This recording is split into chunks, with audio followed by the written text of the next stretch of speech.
It's Conduit News Radio with Paul Harrell. Hey, I want you to welcome back to the program. In studio, we got State Representative Brandt Smith is with us. Thank you, Paul. Pleasure to be here. It's always good to have you, sir, and really appreciate it. So I wanted to have you in. I want to talk just a little bit about, well, a couple of things. Let's start nationally and kind of work our way down. First of all, it is the observance of Veterans Day today. Correct. It was yesterday, but what are your thoughts on veterans? Well, I have a debt of gratitude to pay to all of our veterans. And, Craighead County has hundreds, if not thousands, of veterans from multiple generations and wars. And if I hadn't been in Iraq for so long, embedded with these soldiers, men and women in uniform, I don't think I would have quite the insight into why I should value them and appreciate them, but I do. And I actually, anyone that's ever served is going to know what these little green notebooks are, and it's because it's how you document everything you do in the field on missions, whether it's on a FOB or a COS or some air base. And I think about those that I served with who were with the 3rd ACR out of Fort Hood,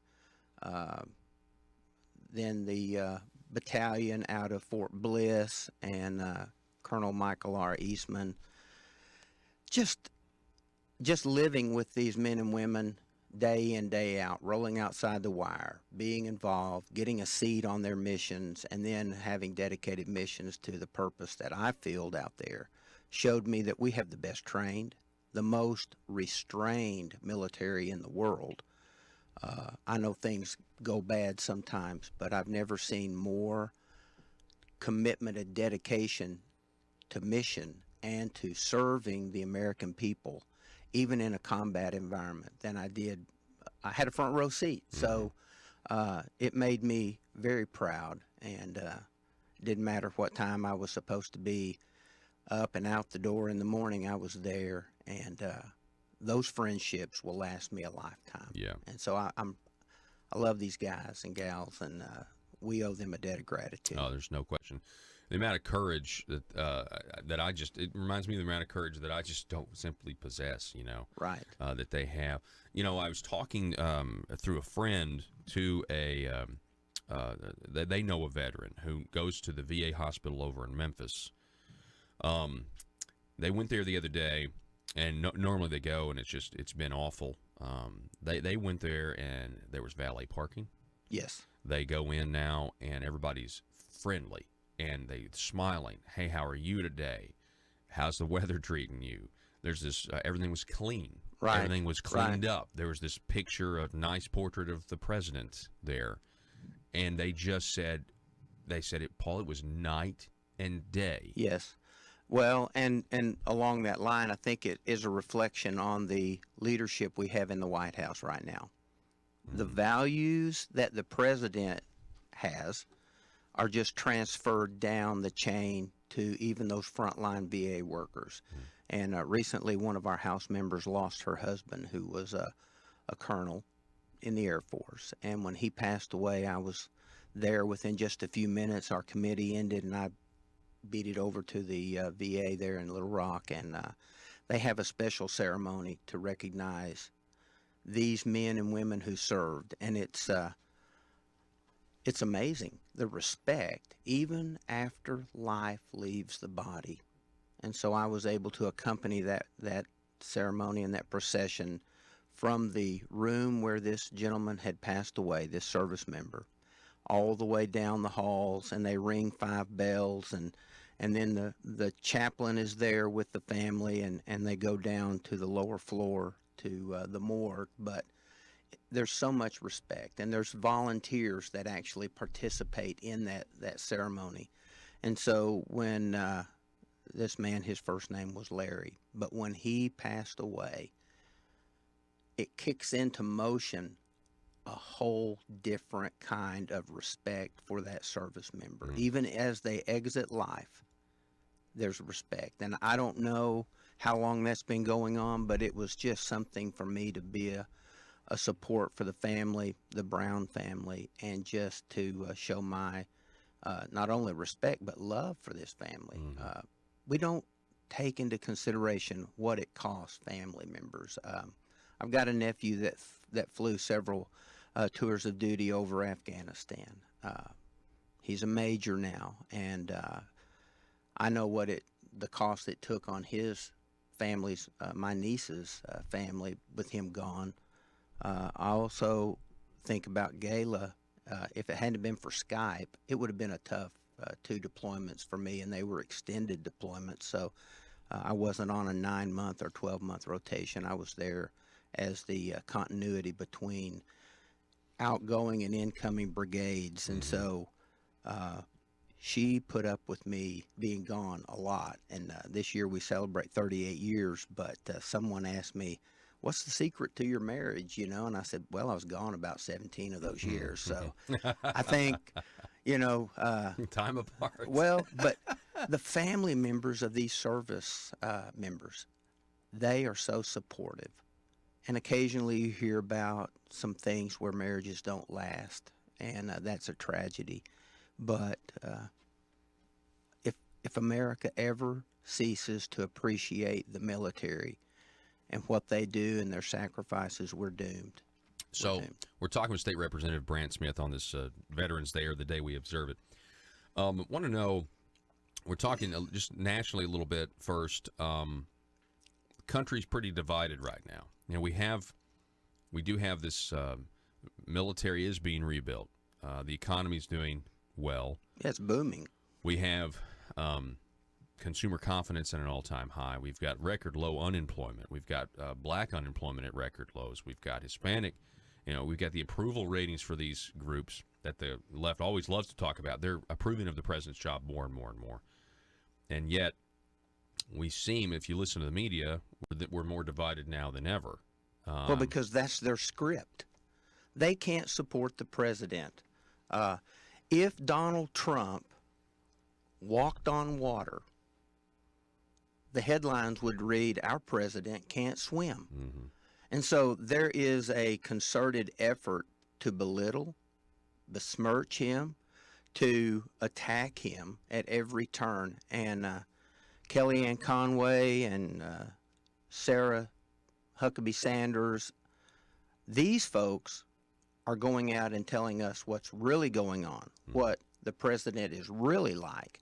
And they've been personally attacked and maligned as well. And it's just the country, according to the media, is divided. We're fractured. But when you look at how people voted, there may be pockets of division. But overall, the American people are smart enough to recognize this is a good president. These are good things that are happening. And finally, we're getting some traction where we had lost traction under the previous administration. You think this Antifa group should be classified as a terrorist organization? Absolutely. Absolutely. As a matter of fact, I just mentioned to you that Nation of Islam has set up a training center down in Little Rock. Really near the Camp Robinson area. And when I drove by there the other day, I thought, are they ratcheting up for the general session, so they can show up and protest?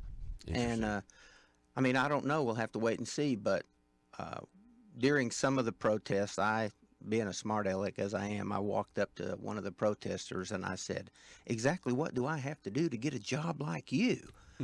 And boy, that didn't go over very well. But, people don't even read the bills. They don't read what's going on, and they just get a text message, show up here and protest. We'll have signs for you. And when I asked these people, did you read the bills that you're protesting? Well, no, but our leadership told us to show up. And I think, what's wrong with people that they don't do their own research, that they don't read for themselves what's really going on? Yeah. And that's a shame, too, because we're supposed to be the most educated country in the world, and yet we've forgotten how to read and do our own thinking. So you mentioned the General Assembly, the session. So that's coming up in January. Now, the last session 2 years ago, you ran a bill to try to end sanctuary campuses, meaning college campuses here in Arkansas, and that didn't go anywhere. I guess that's what failed in the committee. But I just, when I was preparing for this interview, Brandt, I was thinking to myself, well, immigration was a big deal back then, illegal immigration. So much. You're really ahead of the curve. It's a huge deal now with the caravan. It's on the forefront. President has made it a big part of his campaign. Right. To try to help these other people. So, I mean, are there any plans coming up in January to try to readdress this potential problem? Well, and I spoke with Senator Gary Stubblefield about he had a bill, I had a bill. He pulled his bill, and according to our conversation, he regrets pulling his bill down. It dealt more with cities. Instead of just yours was just Instead of campus. mine was more focused on the campuses across Arkansas. But as we have communicated and gotten face to face, we have decided it would be good for us to run that again. His bill maybe strengthen it in some areas, and we know it will stir people up. But we're going to do it, and we may run it from both sides, a mirror bill, so that we can streamline it and push it through quicker. But Arkansas doesn't need to become a magnet for illegal immigrants. And I don't have any personal grudge against immigration. I've helped many immigrants from Iraq get here because I know their love for our country, their service to our country, where they embedded with our military. And so I think I've got about 4 Iraqi families here in the United States. Some are Christians and some are not. But they love this country as much, if not more, than I do. And that's saying a lot. And the process was very rigorous. But Gary and I both feel, Senator Stubblefield and I both believe that if we don't do something to get out in front of what the potentials are for sanctuary status here in Arkansas, we could become a magnet state. And we're already a magnet state for healthcare fraud and people coming in to take advantage of our healthcare system. We don't need that to take place with illegals. And so we're going to do that. We're going to do what's right for the state of Arkansas. At what point, you mentioned the personal compassion. I mean, that we have, from a human standpoint.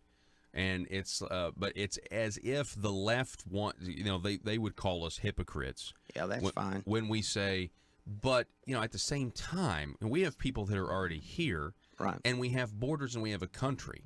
I mean, the left is now trying to say that if you believe in borders and immigration done legally, then you are a fascist, or somehow you don't like compassion for human beings. And yet borders and having a country and having some sort of system by where people can immigrate, in some cases they can't. Some countries shut down their borders.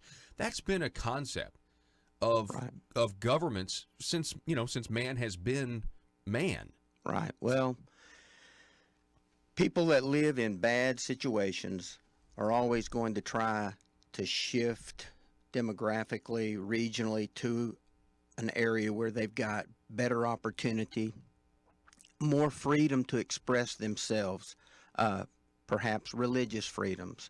But when people say, I lack compassion, I brought these as examples.